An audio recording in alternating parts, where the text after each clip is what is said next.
Hey guys, I'm finally back. Got my talking pillow. Okay, respect the talking pillow, Hank. I had long COVID, I think. For a month, I was just low energy, fatigue. I thought I was a bit better, but then it kept getting worse. Anyways, I have a stack of stuff that I can share with you. This is going to be a more casual ranting video. Lots of info, but I don't know. My first instinct is to throw it away. Kind of like I sometimes I get, people think, oh, I can't let it go. I worked so hard on it. Maybe sunk cost fallacy. But I also get the image of, monks working on mandalas, maybe a sand mandala. They make it very beautiful and ornate, but then they get rid of it. They throw it away. It's kind of like a practice of mindfulness and letting go. And so that when I look at these notes, my first thought is toss it. That would be my greatest excitement. There's a there's a spiritual teacher and channeler named Darryl Anka, and he says he channels an entity named Bashar. And I don't know if it's just a performance for him. Some of the stuff he says I do find interesting or even insightful. I watched him a lot when I was like 26 and recovering from cancer the first time. And so, whether or not his channeling is real or not, I can say I do believe this phenomena of channeling is real. After about 6 years of dedicated meditation, at least 30 minutes to 1 hour a day of formal sitting, sober meditation, I started getting these urges to form these mudras. And I would hear more and more. Yes, no, Larry, you've gone crazy. That's called schizophrenia.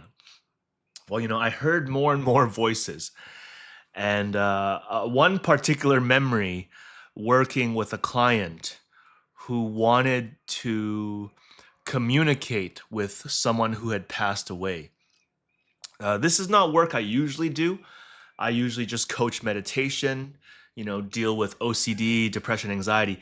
But this person and I seem to have some of a special connection, maybe. Um, I met her through some breathwork classes in Vancouver back in the day. So she came to my home office at the time in Vancouver when I was still running Action Compassion. And, in one of our meditations, it came up that she wanted to talk to someone that passed away. And I remember a bunch of mudras came, and she was lying flat on the massage table where I do some energy work sometimes, some prana work that I learned from Dr. Ladd and Jayashree Lambert, Ayurvedic doctors, and this idea that trauma lives in the body, in the fascia, in the bone marrow. Anyways, so Elise and I had a very interesting meditation session, and she told me she felt like she did communicate with this dear person that passed away with my assistance. And that was a memorable experience for me because, like I said, I usually don't do that type of work. But having meditated so much, having explored spirituality so much, I do believe there are a lot of things that the physical science can't fully explain. Maybe science needs to advance to be able to detect subtle frequencies and material reality. Maybe it's like a very, very tiny, tiny particle that we can't detect yet.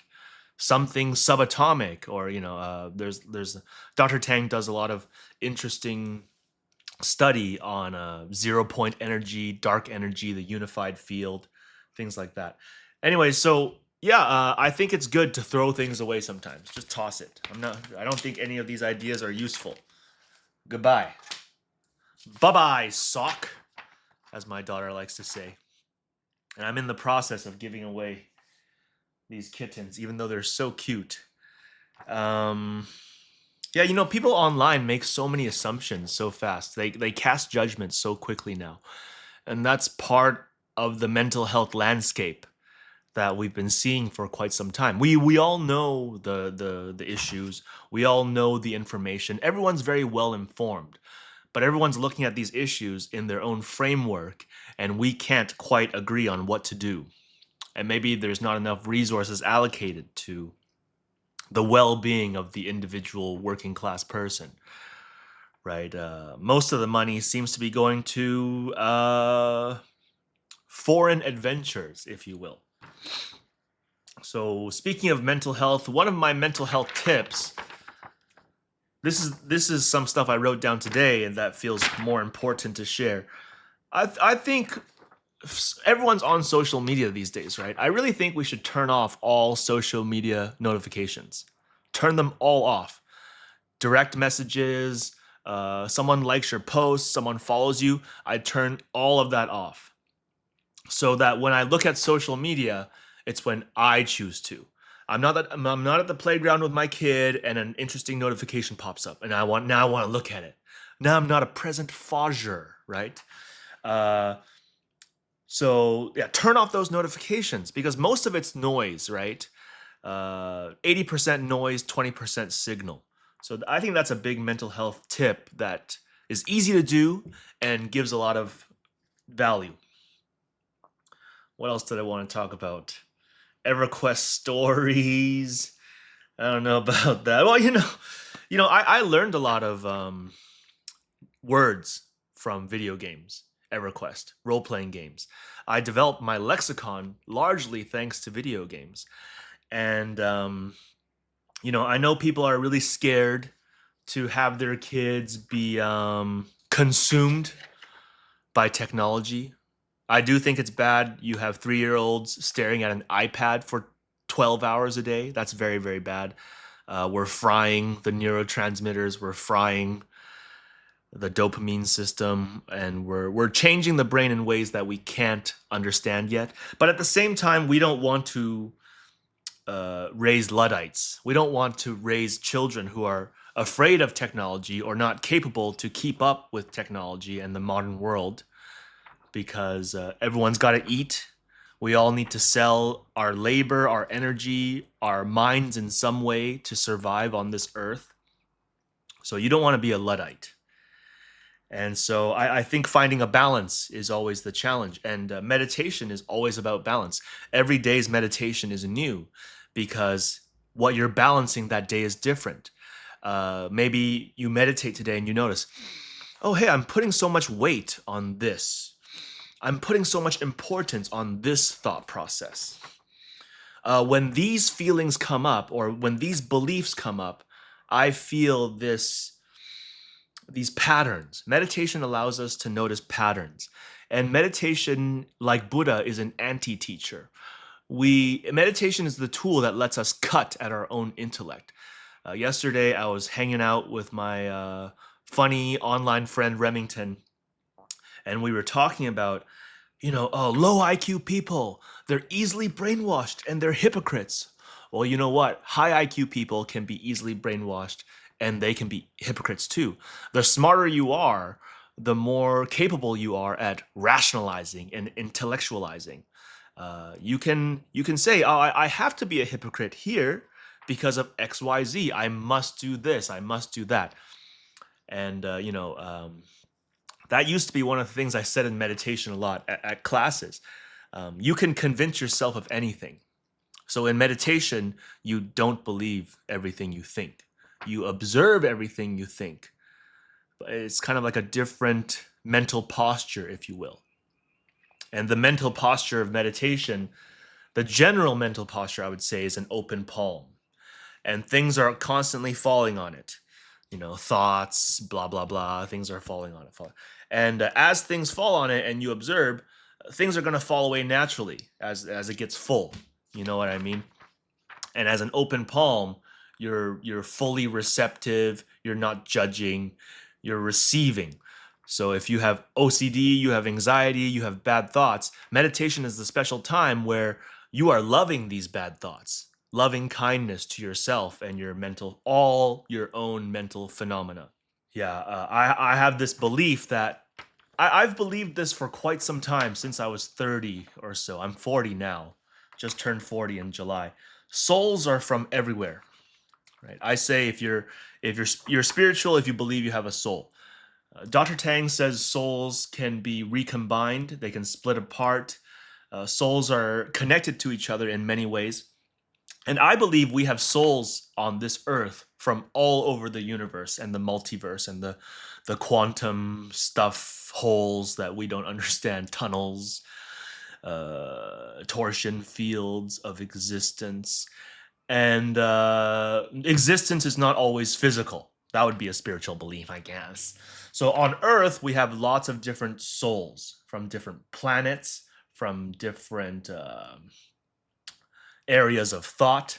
We have souls that come from Buddhist heavens. We have souls that come from Christian heavens and Islamic heavens. And all of these heavens can exist simultaneously in the universal sphere of information that the Hindus call akasha. Space element. Space element itself contains information. That's how mystics and meditators are able to access certain information. I guess that's the logic behind it, if you will. Obviously, you can say this is all crap, and that's fine too. So yeah, we have lots of souls here. You know, my friend online bot tour, he likes to come and challenge me. How dare you speak about Taiwan and China while living in the comforts of Canada, living in a nice island city in Canada? And you know, I'm not a soldier. Maybe in some flashing moments in the past, I was a soldier. I confronted abuse in my elders. I confronted exploitation in corporations. But overall, I'm not a soldier. And if Canada goes crazy and puts Chinese people in camps, I would offer myself for intelligence services to hopefully create peace between China and Canada and America. Just, you know, offer my language services and analytical services. Analytical.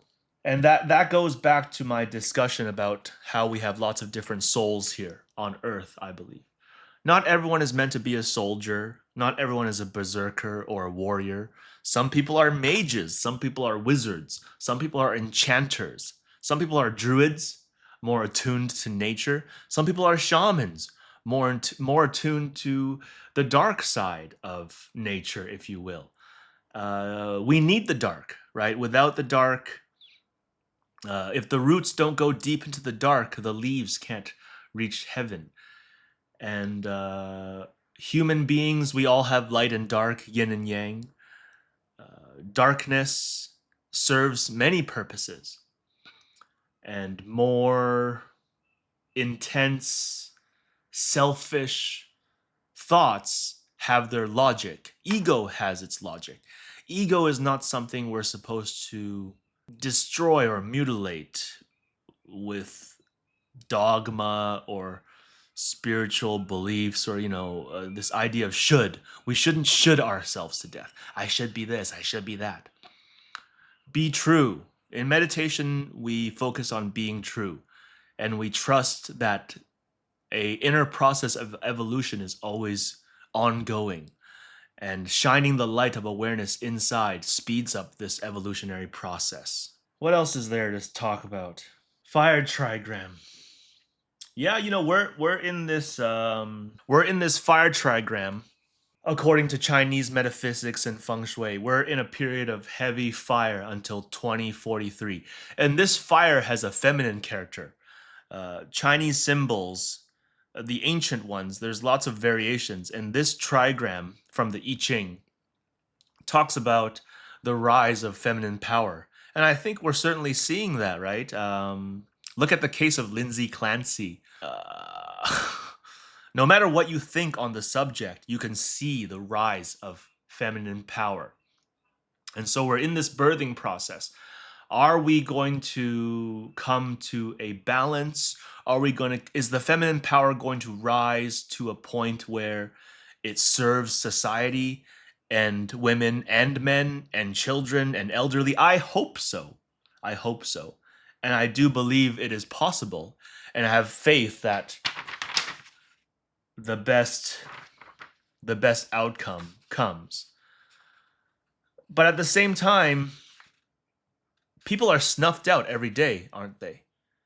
People leave this existence every day, don't they? And people are being born constantly too. So is there anything sad about it? For me, I guess maybe. Yeah, because I'm a sensitive, somber, kind of melancholic person sometimes. The world is brutal and beautiful. The world is brutal and beautiful. And we are living in this time where we have so much information, so much impression. What is all this information and impressions doing to our consciousness, to our subconscious that runs the show? According to Buddhist thought, we have 8 layers of consciousness and more. It's debatable. But these layers of consciousness filter all the impressions we get day by day. Also the impressions that we generate from within. Again, that's why we meditate. We want to be very clear of what we're generating from within that we can control and what we're generating from within that we can't control. And the more we meditate, the more that becomes clear. And you can start to see that this is an internal journey. You are gaining a lot, but it's mostly invisible. You can't really show it to someone in a way that will give you clout or money, which seems to be the most important things these days. This fire trigram, according to Chinese feng shui, also talks about how we're entering this time where appearances are going to trump truth. Superficiality is going to start overpowering the core, the message, the signal, the substance, the protein. And we can certainly see that with Peter Thiel funding Clavicular to be some sort of post-human, transhumanistic figure. I tend to think this is bad overall. And hopefully this is just part of the painful birthing process of this rapidly changing world. It all started when Al Gore invented the internet. And now here we are. We're They say we're past the golden age of the internet. The ICQ days, the more organic websites, the more people used to make these really sort of whimsy, eccentric websites. And now it's not the same anymore. Logic is universal, right? Logic is global. But still, you can see that the AI, Kimi, Grok, GPT, Gemini, when you test them, they apply logic sort of differently. And couldn't you argue that our entire globe kind of operates on the logical fallacy of appeal to majority? Yet, how can we not give weight to the majority, to the voices of the masses? How can we not give more weight to the people? We have to give the people what they want. And what do the people truly want? What do we think the people want? What do the elites think the people want? I was in, like I said, I was in Spaces with Remington, and we were listening to music, taking a bit of break from geopol analysis. And we were talking about how some wignats, some supremacists, white supremacists, they say stuff like, oh, we have the most emotion and beauty. I can't imagine a Chinese person or an Indian person crying when they hear beautiful music. We're just built different. I've seen many people write and talk like this online, unfortunately. And, we're listening to music. Remy is sharing music in Chinese. He's sharing music in other languages. And we're all translating the language that we know and sharing it with the group. And we can clearly see that beauty and empathy and creativity and the capacity to appreciate, that is also global. All humans are human. And all those souls from all over the universe inhabiting the human, the skin suit, the meat sack. Let's see how it goes.